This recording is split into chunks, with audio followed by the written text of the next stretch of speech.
We're here live from the barn, and today's question that we're answering is about the thickness of your saddle pad and whether your weight or your height or how big a person you are determines what width or thickness of saddle pad you should be using. So we're going to cover that as best we can. If you have questions as we go along, please leave them for us here in the comment section or wherever you're finding us. We'll try to get to them either while we're live or after the fact. If you're watching the replay, go ahead and leave those there. And if you have a question or a suggestion that is not about saddle pads but you'd like for us to answer, you can send that in to us and we will consider that for future Facebook Live. Right? Okay, so somebody asked me last week if, she said, I'm a bigger person and I'm reading online that I should be riding in a thicker saddle pad. What do you think? How would you answer that question? I don't believe a person's weight dictates the saddle pad as much as the build of the horse's back. Being if, like, especially this time of year, some of the horses are coming in, they're maybe a little pudgy, and you go to a 1/2-inch pad because they got a little fat across their back. Or if they're, you know, some people are bringing them in, they're hairy, so they don't really realize that they're maybe just a little bit underweight. And then, you know, definitely a 1-inch pad. I don't think the weight of the person dictates that. I feel like how the saddle sits on that horse's back. You know, so the fit of the saddle compared to the physique of the horse more than anything. I always think it's interesting though how some people get on Facebook and, you know, they have some opinions on there. But I mean, for us riding, that's my thought. Yeah, I think from what I see on Facebook groups or just the internet in general, where people are, you know, asking these questions about what they should be riding in or even posting photos of what they should be riding in, and then people are making suggestions. A lot of the education around saddle fit and a lot of the opinions are based on English saddles rather than Western saddles. So you definitely want to keep that in mind because that's a very different, that's just a very different build. Yeah, that's a completely different, ball game. And there's a lot of just really weird opinions about things. So instead of giving our opinions on saddle pads, we're going to go on our opinions on the Facebook. We're going to go on a rant about just the internet and comment sections. You just have to be really careful about what advice you take, I think. Mm-hmm. Now, that being said, we're not saddle fitters. We're not, you know, we haven't gone to saddle fitting school or got a certification or anything like that. So, you know, and I think there is definitely something to that formal education, but what our perspective comes from is the hours and hours and hours of riding ourselves and coaching riders on a lot of different horses. So I think it's, you know, that's really a valuable opinion. And in this case, for this question, I have seen the horse. And I know that it's fed well and it's a good size for that rider. This is somebody who ordered a custom saddle from us. I know her saddle fits. I know that her saddle fits about as well as any saddle could. And I think the fit of the saddle is way more important than the weight of the rider, which I think is the same thing you're saying, the shape of the horse's back. You know, making sure that your saddle fits really well is way more important than the width of the saddle or the thickness of the saddle pad that you put on. And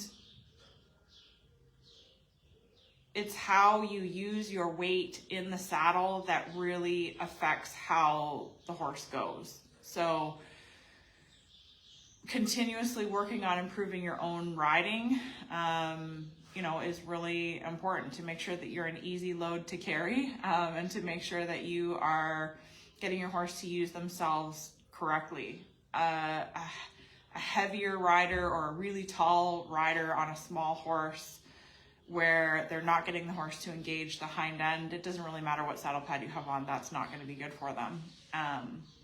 So, you know, like a lot of these Facebook Lives end up making sure that you're covering the basics with making sure your horse is fed well, making sure you're riding it properly, making sure the saddle fit is correct. Those things are all way more important than the actual thickness of the saddle pad. Do you have anything to add to that? Yeah. Okay, go for it. I think one of the things that like you just talked about saddle fit and all that stuff. Yeah. You cannot figure out what your horse likes by standing in a tack room or standing in cross ties. Try them in some different stuff. Yeah. I like the one pads. I have for years. We've used them for many, many years. Mm-hmm.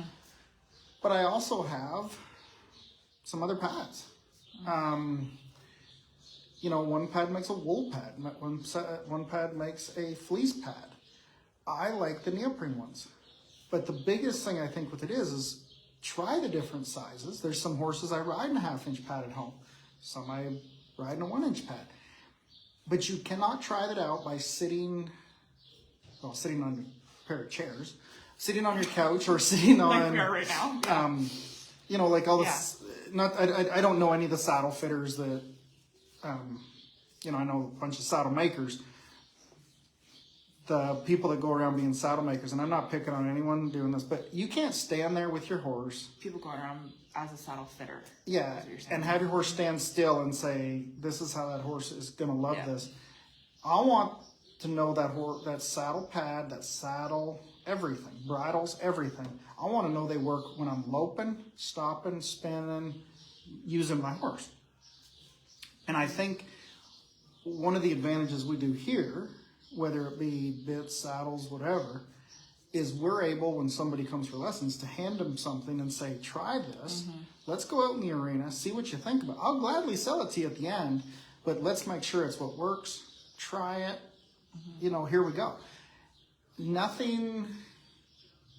The proof is in the pudding. If the horse goes around and his ears are up and he's happier and he's giving you more effort and he's being a better citizen in the world, that's your proof right there.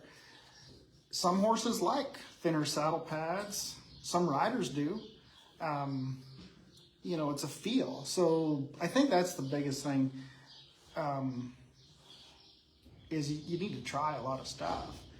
And if you can experiment with a few things and find out where your horse gets in the groove and really likes it, that's how you're going to find out whether you like a thicker saddle pad or thinner saddle pad, which doesn't help the answer of yes or no. Mm-hmm. But I feel like that's our advantage here is, like, we have our 1/2-inchers that we show in all the time, or 1-inchers that we ride 99% of the time at home. Mm-hmm. And I have some horses that, you know, I'll switch things up on. You know, I like the one pad wool pads. They sit nice. They're nice pads. But 99% of the time, I'm grabbing the one that I like. I know how it, like, I know what it is. And then if the horse tells me there's something different, then I'm going to go with it. And I think that's one of the benefits of us riding multiple disciplines, and customers, non-pro customers, is you got to experiment a little bit and try to, what does the person like? What does the horse like? You know, where does everybody meet in the middle and go from there? I got something else I want to say. What would you like to say? Another point. Okay, so when I said before that it's not so much the overall weight or even height of the rider as it is the way that you use it in the saddle. If you are riding in, so I have a horse that I use for lessons who's very round. She just doesn't have a lot of withers. She's a little bit overweight. She's a very round horse. So to try to get a saddle that stays on her back without slipping is a little bit of an art. And, you know, luckily, obviously, we have a ton of saddles here. So we have a saddle that fits her as well as a saddle can. You know, and I guess that's another thing, is not even the very, very best saddle is not going to slip at all. That's not the point of the saddle. But this one stays on her back pretty well. Because she's very, very round and she has very little withers, we use a 1/2 inch one pad. So a 1/2 inch one pad is a 1/2 inch of felt with a 1/4 inch of neoprene. So it's actually basically a 3/4 inch pad. Rather than using the 1 inch one pad, which is 1 inch of felt and 1/4 inch of neoprene. Because if we use that thicker pad on that horse that already has fat along her back and no withers to stabilize the saddle, then the saddle slips more, okay? A little bit. What ends up happening is the rider slips a little bit more, okay? So in this case, even if the rider is very tall, or even if the rider is a heavier rider than what we would ideally have on that horse, it's in the horse's best interest to use the thinner pad, because the saddle stays put better, and then the rider stays centered better, and then the horse isn't trying to compensate for that rider being off a little bit. Does that make sense? Was that clear? Okay.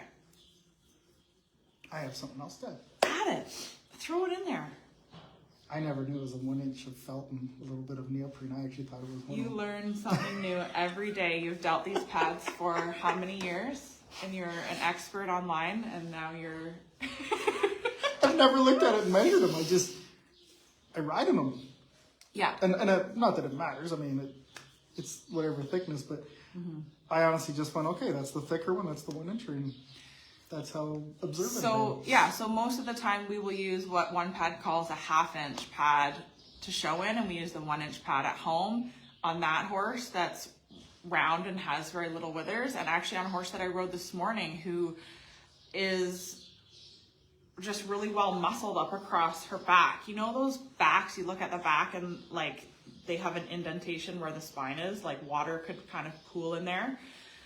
I put a 1 inch pad on her, and I shouldn't have. I should have put a 1/2 inch pad on her to just ride her at home. And then at the show, I'd put on one of the one pad has a liner, which is a 1/4 inch, 1/4 inch of the felt and a 1/4 inch of the neoprene. I would do that. So it has nothing to do with how much I weigh. It has everything to do with keeping my saddle in place and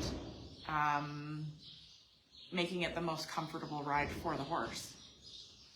I think for me too, the only thing that I ever, I guess, look at for weight-wise, I mean, our quarter horses can carry a lot. They're, strong. They're strong, yeah. You have to look at the horse you're riding. Yeah. A young thoroughbred cross isn't going to carry a lot of weight. They're too dangly or whatever. Yeah. But, and even some quarter horses aren't that can stout too, but the reiners are pretty strong. I can't stress this enough. Use a mounting block. Yeah. I'm 220 pounds and I use a mountain block all the time. And the amount of back sorenesses I've had since I've religiously used the mounting block every time has decreased a lot. That's the big one. I think use a mounting block so you don't have to cinch them up so tight. Find out which pad they're comfortable in and go from there. The mounting block's a bigger one. It's usually the first suggestion that the equine chiropractor makes is that use a mounting block. I feel like. Especially in the Western world, we're so stuck on not using them. Well, the other thing you do is you dismount from the right side. You'll mount and dismount from the right side. You can I do it both ways. Switch sides, which most people don't do. Yeah, that's a good point. I don't even think about it anymore. I've always done it because my dad had rope horses, and most people are on and off always on the left side, and that just causes enough strain. Yeah. Well, I hope that answered that question and gives you a little bit of peace of mind. The other thing that I think was, The other thing that I said to this person when they asked this was, you're not as big as you think you are. A lot of us are kind of, I don't know, a lot of us are kind of maybe self-conscious about our weight and really just genuinely wanting to do right by our horses. And I don't think that, I don't think this person was big enough that they needed to really be worried about that, you know? It's hard though, because when you get on Facebook, they always say like so many pounds of a rider, and they never take into consideration How well the balanced. terrain they're on. Yeah, how long The they're riding balance, for, all if the the stuff horse they're is doing. fit for what they're doing. Yeah. I think the terrain is a big one. Like if you're going up and down hills, or even if you're in a bad arena where there's up and down and hard spots and deep spots, you know, that all changes it too. But boy, you get on the internet, you could read some stuff. I mean, and I know, I weigh 220. I used to definitely lose a few pounds, but my gosh, if I followed their thing, I wouldn't be able to ever ride a horse. No. Okay, I have a new product announcement for the shop. So if you watched our Facebook Live last week, we talked about knee boots. We actually had a question sent in about knee boots and how to use them. And we told you guys that we have added the Classic Equine knee boots to the shop, 2 different styles. And this week we are announcing the Easy Wrap Classic Equine splint boot, which is a really nice, really well-made splint boot that is very, very simple and just does a fantastic job. We're excited to add these to our shop. Great, high quality Velcro. Stitching on it is all, you know, you can just look at it and see how well it's made. It has this leather protector in here for the splint bone, labeled so you don't get on the wrong side. You know, this is just a really, really beautiful product. Look at the inside of that, how nice and smooth that is. There's nothing in there that's going to irritate your horse's skin. I've used those ones for years because they come down around the ankle, so you're not going to get them horses clipping over. Yeah. These are all like that edge. There's nothing sharp. There's nothing like this is all finished. This is wrapped around here and stitched on both sides. So there's nothing that's going to rub. Really beautiful product. Excited to add those to the shop. I like them on the reiners and the cow horses because they're, you know, you get the big heavy boots, which are fine for some people, but I like these ones because the horses can move in them. If they do happen to step over and touch their ankles, they're protected, but you don't have that big strapper on the front that adds more bulk. And they're clean look when you go to show. You know, they're easy, they're quick, they're clean. And they last a long time. Oh, they do that. Yeah. Those I think are the best for long lasting, that's for sure. Yeah. Leather, and then there's a little bit of foam in here to protect that splint bone. Quite thick. The knee boots attached to the top of them. That was 7 boots on the bottom. All set. Good to go. All set. Okay, thanks for being here with us, you guys. If you have questions, let us know what they are, and we will do our best to get back to you. And let us know what you would like for us to talk about in our next Facebook Live. Do you have an idea on one? An idea for what to talk about?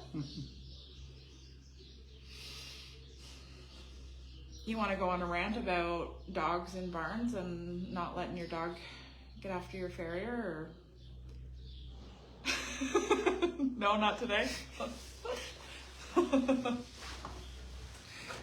Just be nice to your farriers. Keep your dogs away from them. Keep them inside. It's Yeah, we it's shouldn't a laugh about it. safety It's not issue. funny. It is a safety issue. Yeah. Do you have any other ones you want to do? I'm gonna think of something. I'm gonna come up with a list of what I We'll want to talk we'll about. do Jess's and I topic. wanna. Let's do Jess's topic. You betcha. Okay, thanks for being here with us, guys. We'll talk to you soon.